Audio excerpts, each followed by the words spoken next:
अस्सलामुअलैकुम आदाब। मैं हूं मोहम्मद नाजिश आलम। स्वागत है आप सभी का आपका अपना चैनल सीमांचल दस्तक में। इस वक्त हम जोकीहाट विधानसभा क्षेत्र पहुंचे हुए हैं। हमारे दरमियान जनाब मिनहाज आलम साहब मौजूद हैं, जो प्रत्याशी रह चुके हैं अररिया लोकसभा क्षेत्र के। निर्दलीय के रूप में ये प्रत्याशी थे, लेकिन फिलवक्त ये एमआईएम के युवा नेता और मजबूती के साथ एमआईएम के काम कर रहे हैं और विधानसभा के अलग अलग क्षेत्रों में जाके भ्रमण कर रहे हैं।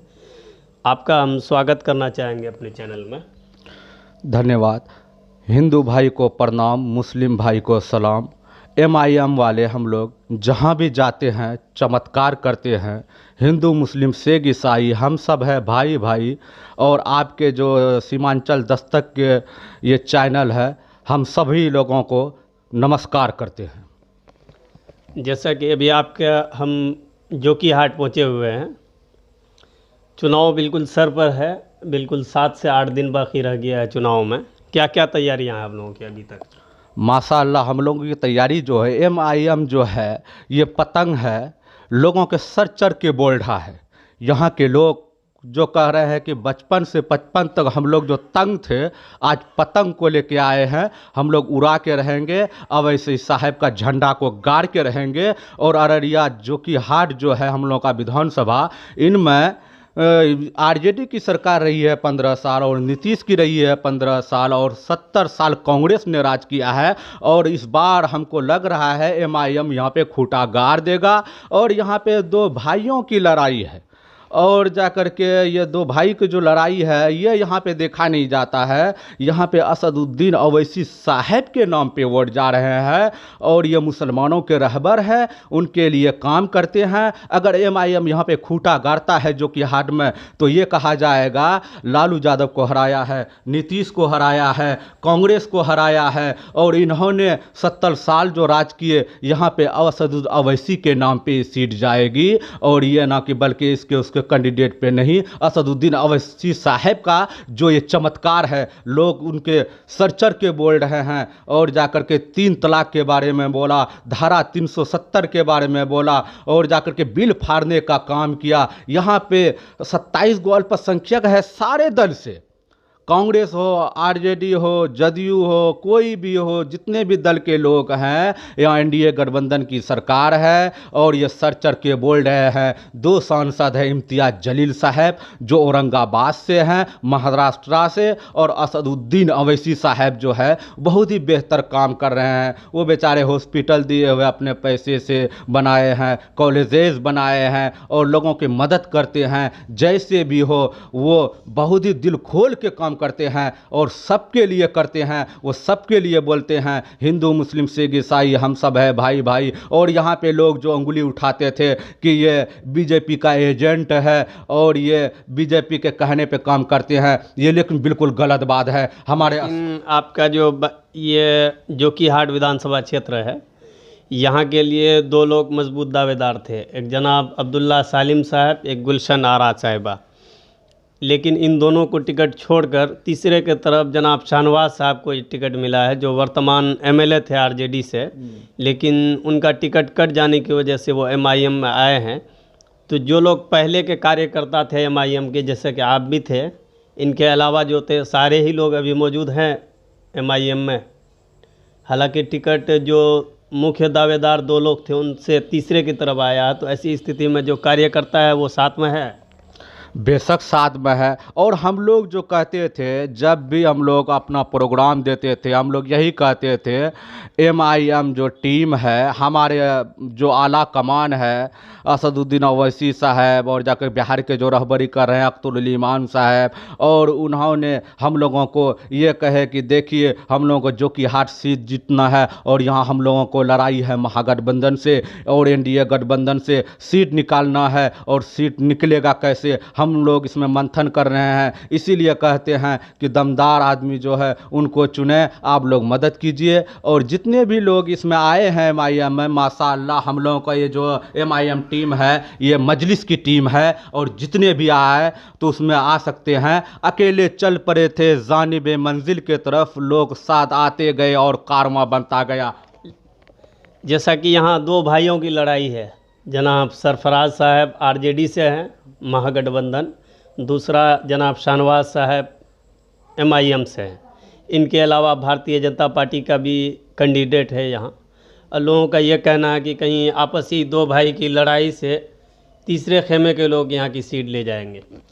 देखिए ये तो बात है, सब जो लड़े हैं इसमें से 9 कैंडिडेट है, अपना अपना भाग आजमा रहे हैं, और आईना कभी झूठ नहीं बोलता है, वो साफ़ हो जाता है। बात ये है कि जैसे कि ये सरफराज साहब वो सांसद में चुनाव लड़े थे, वो उनकी सीट थी, वहाँ पे उसको रहना चाहिए, और भाई का सीट जो वो काट दिया, टिकट को ले लिया, ये जनता की जो आवाज़ है कि जो जिनकी सीट थी वहाँ रहनी चाहिए। अगर यहाँ पे जोकीहाट में जैसे सरफराज साहब RJD के वो अध्यक्ष थे, टिकट को बांटने के लिए अगर चाहते तो वो सीमांचल गांधी के सुपुत्र हैं, बड़े बेटे हैं, अगर वो चाहते तो सीमांचल में कहीं भी लड़ सकते थे, वो अपना सीट निकालते, और हम लोगों का भी यहाँ पे जो नाम होता, तारीफ होता कि देखिए एक जो कि विधानसभा से 2 कैंडिडेट जीते हैं, और तस्लीम साहब के दोनों लड़के विधायक बने हैं, हम लोगों को भी बोलबाला होता, सीमांचल के लोगों का नाम रोशन होता। और ये लोग जो दोनों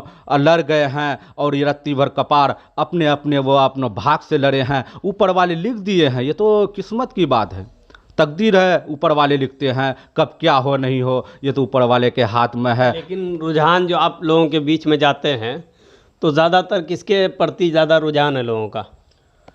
MIM के तरफ के देख रहे हैं, लोगों का रुझान है कि अवैसी को 5 साल देखें, जैसे हम 70 साल कांग्रेस को देखे, 15 साल RJD को देखे, 15 साल नीतीश को देखे, इस बार MIM को देखेंगे। वोट जो होगा सिर्फ पतंग को देखकर होगा या कैंडिडेट को भी देखकर होगा?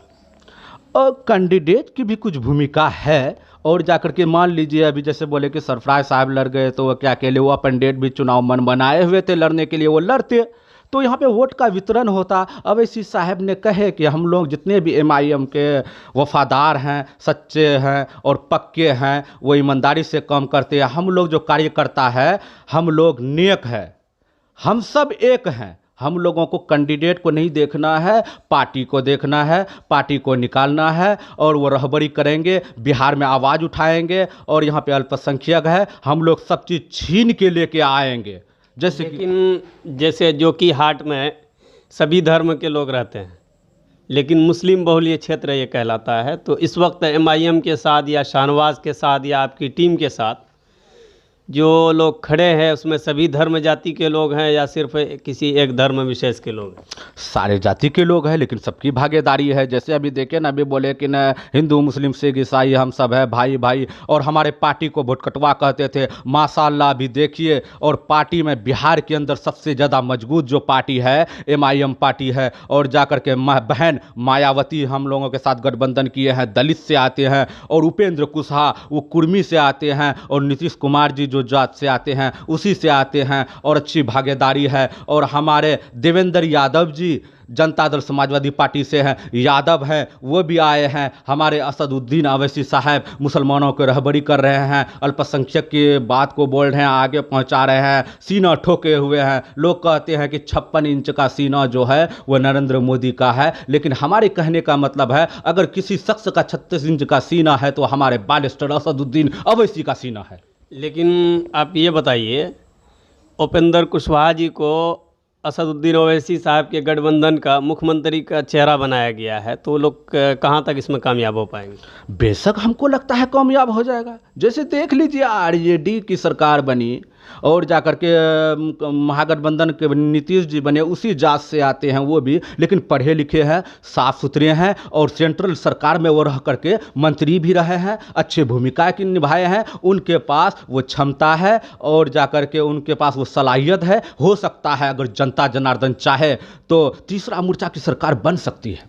तो आप मेरे चैनल के माध्यम से जोकी वासियों को क्या पैगाम देना चाहेंगे? क्योंकि वोट का वक्त बहुत कम रह गया है, 5 दिन के बाद चुनाव प्रचार प्रसार भी बंद हो जाएगा, तो क्या पैगाम होगा आपका मेरे चैनल के माध्यम से आपके जोकी वासियों को? अच्छा पैगाम होगा। और हम देख रहे हैं हमारी जो दल है वो जीत रहे हैं माशाल्लाह, अच्छा खासा वोट से जीत रहे हैं। हमको तो उम्मीद लगता है कि 45-50 हज़ार से वोट से चुनाव जीत सकते हैं। मुकाबला इन दोनों भाइयों के बीच होने वाला है या फिर बीजेपी और आपके बीच होने वाला है? ये त्रिकोणीय लड़ाई है। कोई भी MIM के पास किसी को भी आना हो, या भारतीय जनता पार्टी को आना हो, या NDA गठबंधन का कैंडिडेट को आना हो, लेकिन यहाँ पे MIM के ही पास आना होगा। अगर आपको ये यकीन नहीं होता है, अब जो कि हाट विधानसभा में जाइए, लोग ये बोलते हैं कि कैंडिडेट ये है वो है, ये नहीं देखते। हम बोलते हैं असदुद्दीन अवैसी को जानते हैं, अवैसी को कैंडिडेट को नहीं जानते हैं। अगर वो कुत्ते के गले में ये टिकट देता तो हम लोग अवैसी साहब को वोट देंगे, ये कह रहे हैं। तो ये थे जनाब मिनहाज आलम साहब, अररिया लोकसभा क्षेत्र से चुनाव भी लड़ चुके हैं, निर्दलीय के रूप में चुनाव लड़े थे, लेकिन आज ये MIM के मजबूत कार्यकर्ता हैं। असदुद्दीन अवैसी साहब के पैगाम को पूरे जोकी हाट विधानसभा क्षेत्र में जाकर लोगों को बताते हैं, अररिया तक, यानी पूरे अररिया ज़िला में असदुद्दीन अवैसी साहब के पैगाम को भी बताते हैं। जैसे कि आपको मालूम है, जब हम ये 2005 से जो नेतागिरी कर रहे हैं, उनमें से हमने आज तक देखा सीमांचल में जितने भी प्रोग्राम हुए हैं, और बहुत से हस्ती का प्रोग्राम देखे हैं, तस्लीम साहब का भी प्रोग्राम देखे, और नीतीश कुमार जी का भी प्रोग्राम देखे, और हेमा मालिनी का भी देखे हैं, शत्रुघ्न सिन्हा के देखे हैं, लालू जी को भी देखे, लेकिन ऐसा प्रोग्राम आज तक मैंने कभी नहीं देखा जो उदा हाट में देखा। जन सैलाब, इतनी भीड़, लाखों की मजमा, वो देख के हमको लगता है कि अवैसी साहब का कैंडिडेट जो है भारी वोट से जीतेंगे। और ये जन सैलाब जो हम देखे थे, तस्लीम साहब जनाब मरहूम के जनाजे में मैंने इस चीज़ को देखा था, और जाकर के आज मैं वो चीज़ देखा हूँ। इसीलिए मैं खूंटा ठोक के कह रहा हूँ कि MIM का टीम यहाँ पे घंटा इस बार गाड़ के रहेगा। आपसे बात करके हमें खुशी हुई कि आपने अपना कीमती वक्त हमारे चैनल सीमांचल दस्तक के लिए निकाला। आपका बेहद शुक्रगुजार हैं। धन्यवाद।